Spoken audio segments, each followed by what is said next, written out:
My name is Tracy. I grew up in a household that couldn't be called wealthy. But somehow I managed to find a job and get married. My husband's name is Peter, and he works at a luxury hotel. I thought I would surely have a happy married life. Yet, I never imagined it would end like this. It's no exaggeration to say my family was poorer than average. Growing up in such a home, I never resented my parents. They always took me out to various places, sacrificing their own luxuries, and taught me about different cultures. I remember thinking whether my parents liked geography, but as a child, I also felt they were trying too hard just for me. I didn't want to burden them, so I decided to start working after graduating from middle school. My mother would say, "You should at least complete high school. It might be hard to find a job in the future." And my father would add, "That's right. We have enough to send Tracy to high school." Their words were truly comforting, but my desire to relieve my parents of their burdens was stronger. "I'll be fine. The sooner I start working, the sooner my salary will increase," I said, without any real certainty. However, as my parents said, there was no guarantee I could find a job anywhere. At that time, I had a friend who had moved from overseas during middle school. Her name was Maria, and like me, her family wasn't wealthy.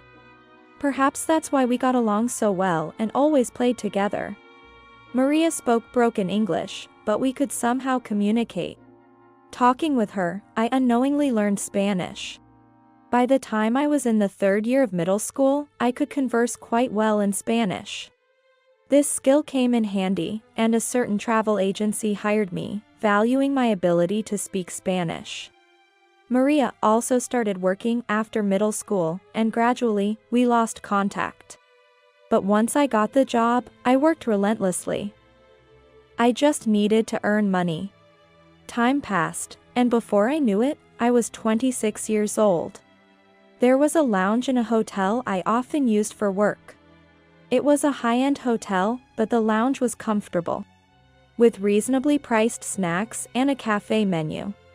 I used to have meetings with the staff there. One of the waiters working there was Peter. Since the hotel accommodated foreigners, he could speak Spanish too. I sometimes came there with foreign clients. Perhaps it was our ability to speak Spanish that resonated. Peter approached me, and our relationship began, leading swiftly to marriage. I never thought a girl from a poor family like mine could get married. It felt quite profound. Anyway, I was looking forward to starting a new and happy life. However, the reality turned out to be the exact opposite. When we decided to marry, Peter made a request. "If you are okay with it, I'd like us to live with my mother." He explained that his father had passed away a few years ago, and he was worried about his mother, Sophia, living alone. She was getting older and needed someone to look after her. At the time, I was a remote worker, so I was always at home. Peter probably thought it would be convenient for me to watch over his mother and manage the household. On the other hand, Peter often worked long hours and wasn't home much. With his limited days off, having me, a remote worker, at home seemed ideal to him. However, I couldn't immediately agree. When I had gone to greet his mother before our marriage, she had fallen silent upon hearing about my educational background. "Which university did Tracy graduate from?" When asked, I honestly replied, "No, I didn't go to college.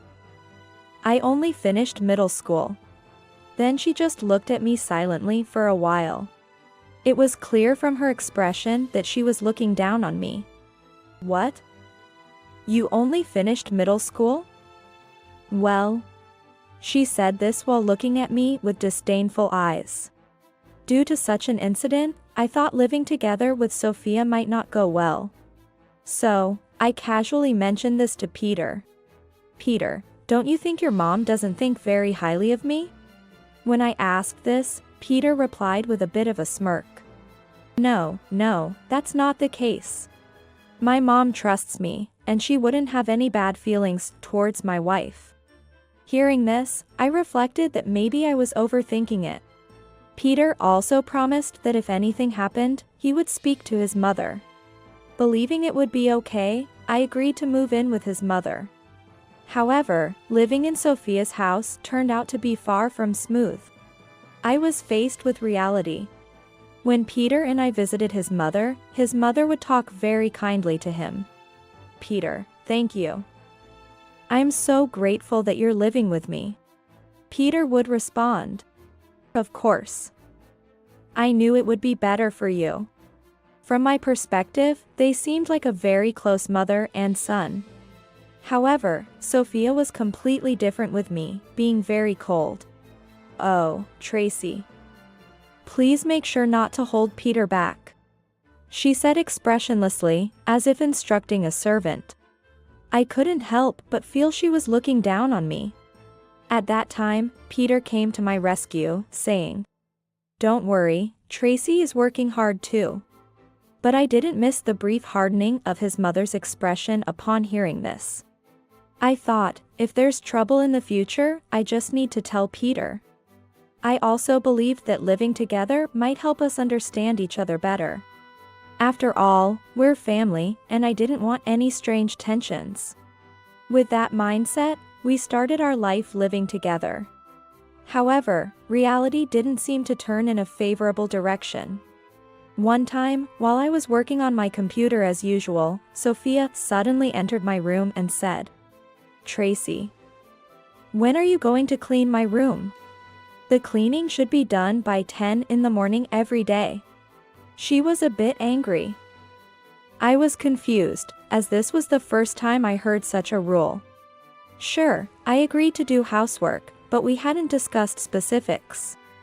I thought it would have been better if she had told me kindly from the beginning. I have work too, and am not always free. But arguing wouldn't be mature, so I quickly wrapped up my work and said, "I'm sorry, I'll do it now," and started cleaning her room. Meanwhile, Sophia was just lazing around in the living room, watching TV and eating snacks. Peter was worried about her physical strength, but she seemed capable enough to clean her room. I had imagined she was struggling to walk, but she appeared to be in good health.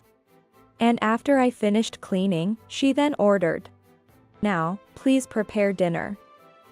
I prefer light flavors. I won't be happy if it's too salty." She even instructed me to go buy groceries. I thought it was too early to start preparing, but decided to finish early so I could get back to work. However, when I returned from shopping, she was still lazing around. It was frustrating, but I held back and did as told. Maybe she was testing me. I believed she would understand eventually. That was what I hoped for. But such situations continued for months. At times, she would nitpick about things like the laundry being taken in 5 minutes late. And before I knew it, I ended up doing all the household chores in this house. But Sophia just lazed around as she pleased.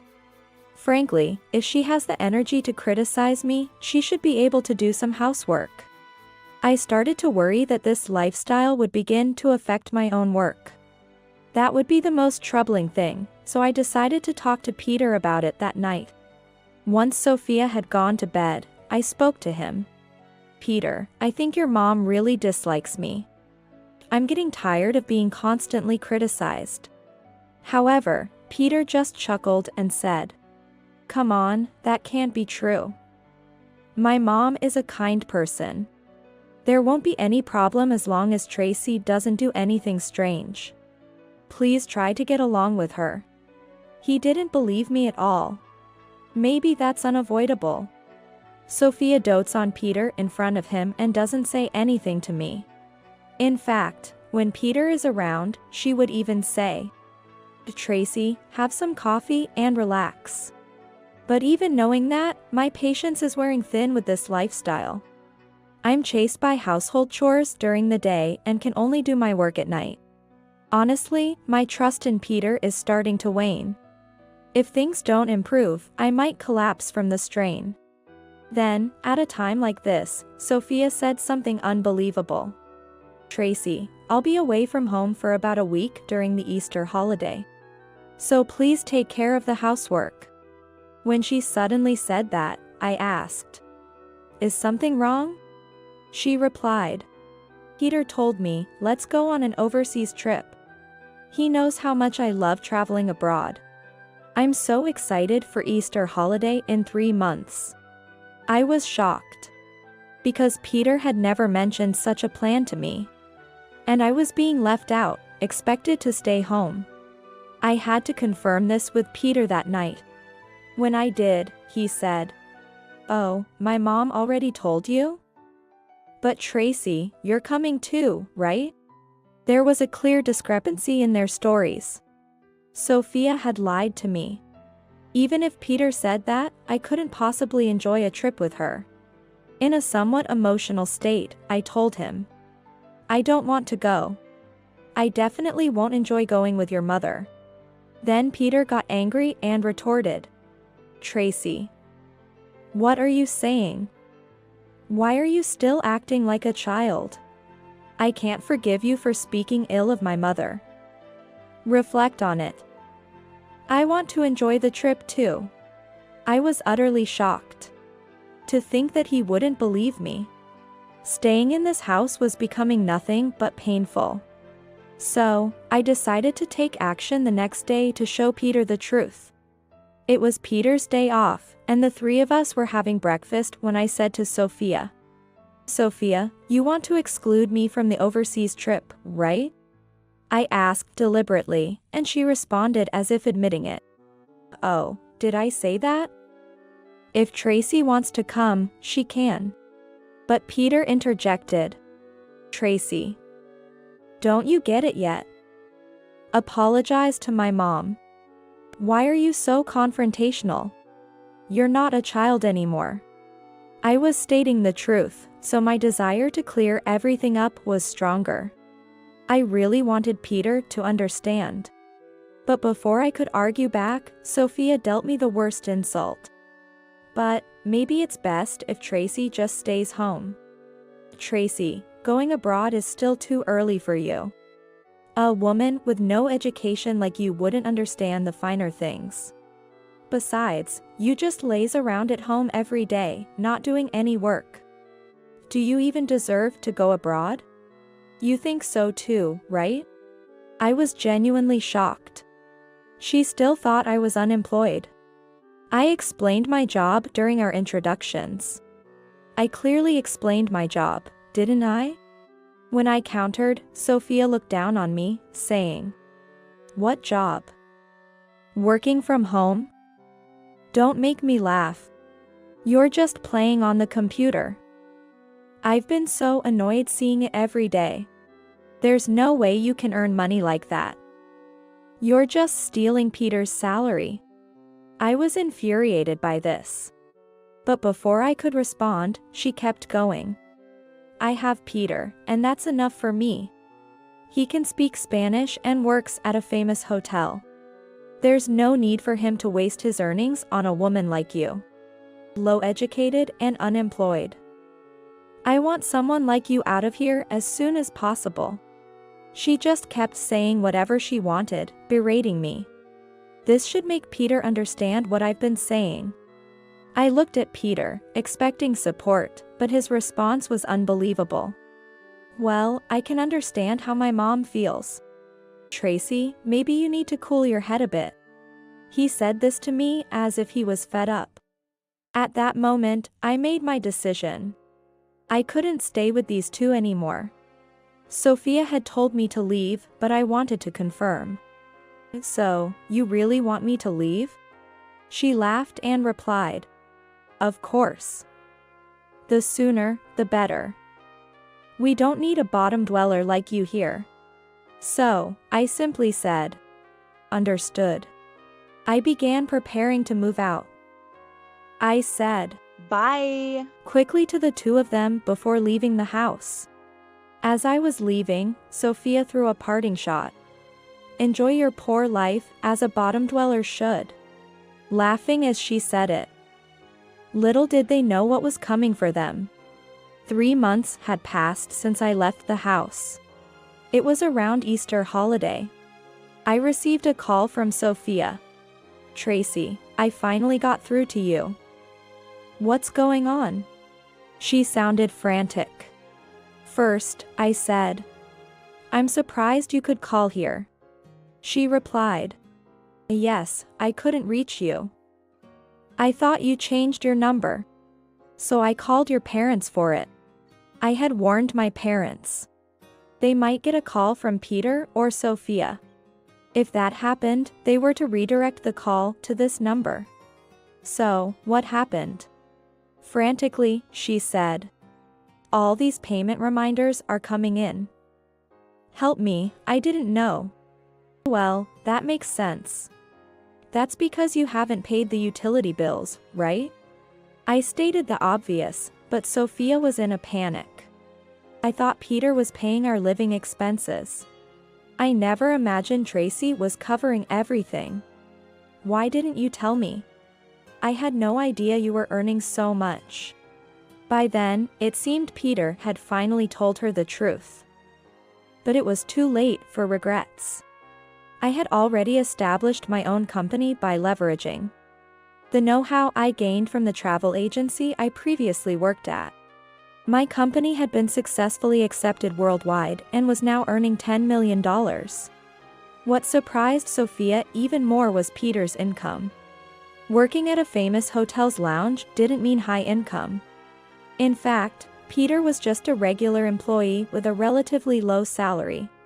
Many people at the hotel spoke Spanish. Being able to speak it wasn't a big deal. It was impossible for his income to cover the living expenses of 3 people. In reality, Peter could barely manage his own expenses.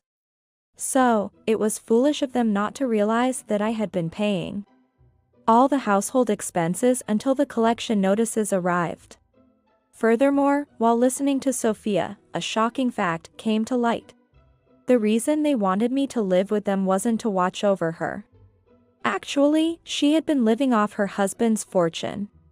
But she got blinded by a temporary influx of cash, indulging in luxuries, and eventually ran out of money. She then turned to Peter, thinking he earned well. But Peter knew he had a low income. He was also aware of my earnings to some extent, so he turned to me for help. Realizing this, I knew they were beyond help. But their problems didn't stop there. "By the way, have you managed to make your card payments?" When I asked this, Sophia suddenly raised her voice. "Exactly. Both Peter and I have bills piling up." That's right, a few months after I moved in, credit card bills started arriving for both of them.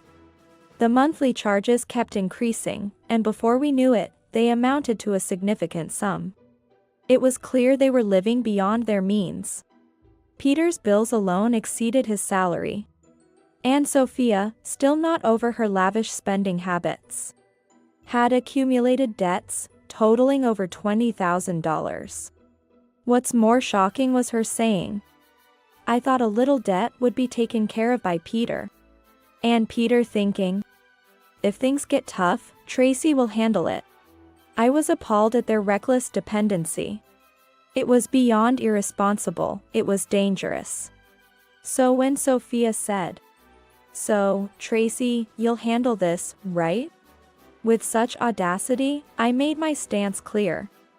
"After all you've said to me, you expect me to help now? There's no way I'm helping you." Then Peter, who apparently was there too, took the phone. "Tracy, as my wife, you have a duty to help us. Figure something out, we can't pay these bills." But I didn't even want to entertain that thought.